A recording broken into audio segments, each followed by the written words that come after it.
Don't rush to throw away cheap soldering irons just because they've stopped working. Sometimes, all it takes is a change in perspective to realize they can still be useful in a completely different way. While cleaning, I happened to come across an old soldering iron tucked away on a shelf, where it had been forgotten for quite a long time. At first glance, it seemed no longer functional. But with a few simple steps and a bit of creativity, this device can be transformed to serve new purposes. I started by disassembling the entire soldering iron to check what usable parts were still inside.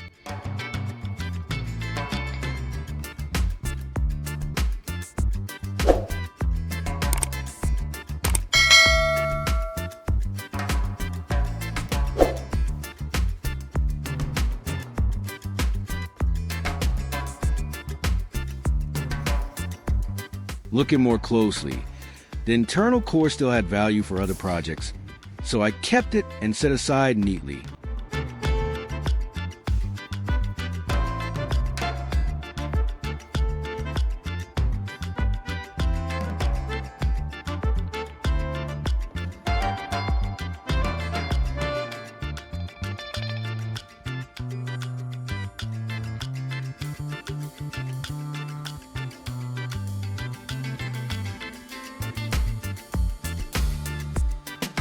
With that done, the next step was preparing materials for the revival process.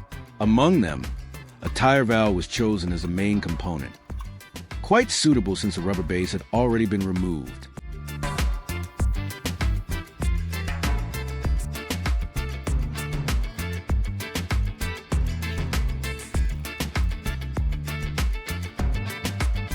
Taking advantage of this, I continued preparing the related parts for the next stage.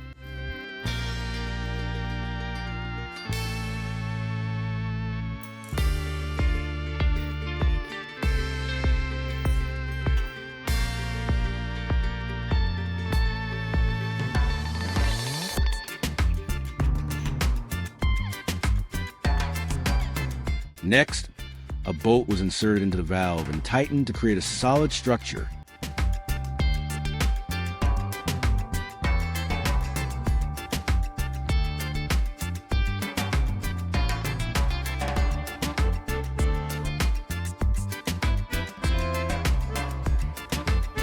Once everything was secured, I added a piece of wire.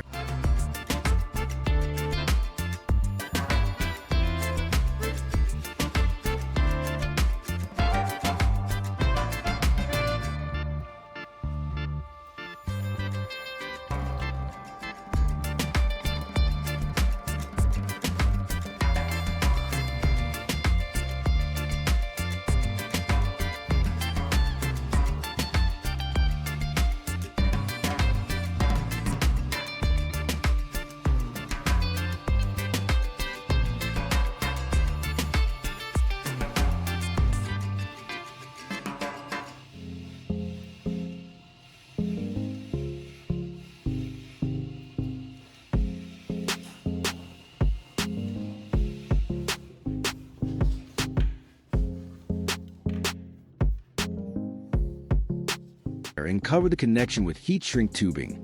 With a bit of heat, the tubing shrinks tightly around the joint, making it cleaner and safer.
After completing the body, the plastic handle was reattached, marking the first stage of the new soldering iron.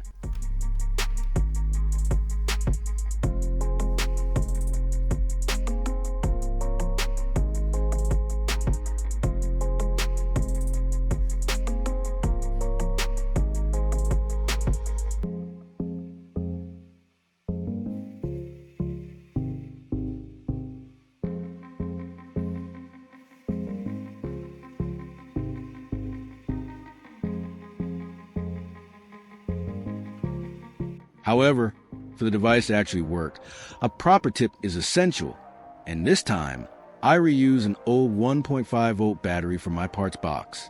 Inside the battery is a carbon rod with excellent conductivity.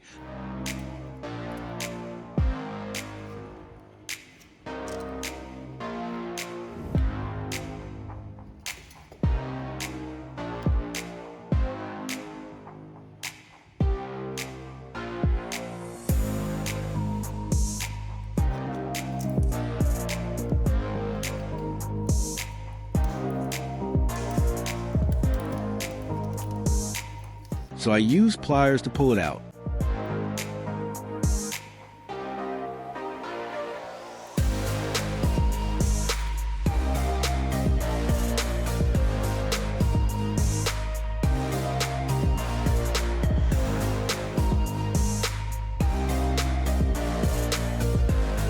Since it still contained some impurities, it was carefully cleaned before use.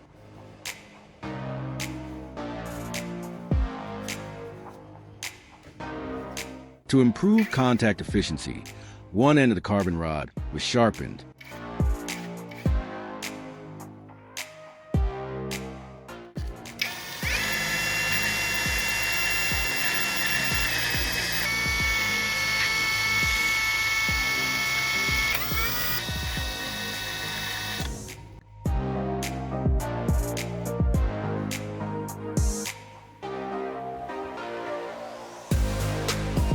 Then, the carbon rod was mounted onto the soldering iron body.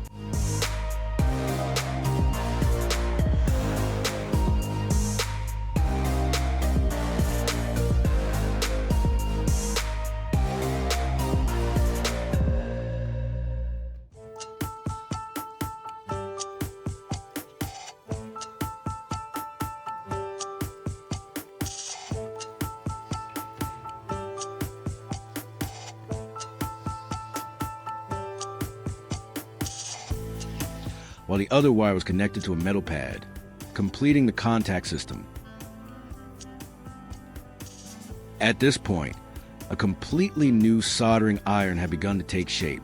Now it was time for real testing. Power was supplied using a drill battery, along with an extra wire to complete the circuit.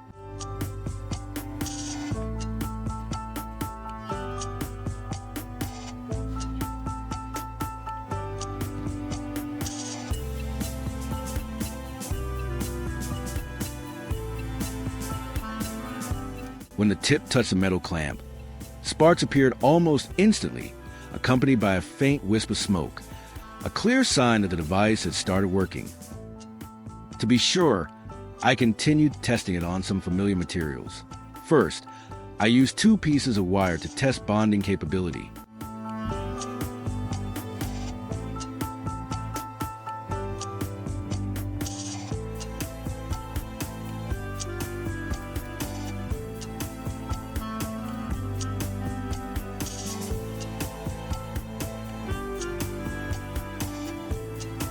The result was surprisingly good.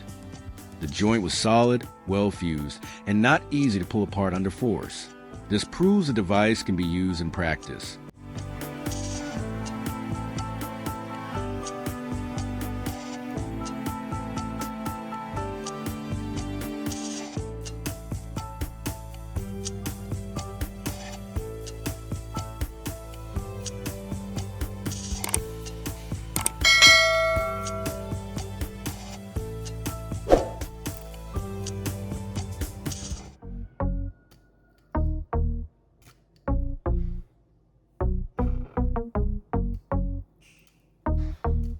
Not stopping there, I tested it with solder to evaluate its performance further. This time, the solder melted quickly, spread evenly, and formed a relatively strong joint. Even though it's a DIY device, its performance is sufficient for basic needs. From something that seemed destined for the trash, it has now become a truly useful tool. Sometimes, with a bit of creativity and patience, you can turn old items into new value. If you found this journey interesting, don't forget to leave a like and follow so you won't miss the next projects.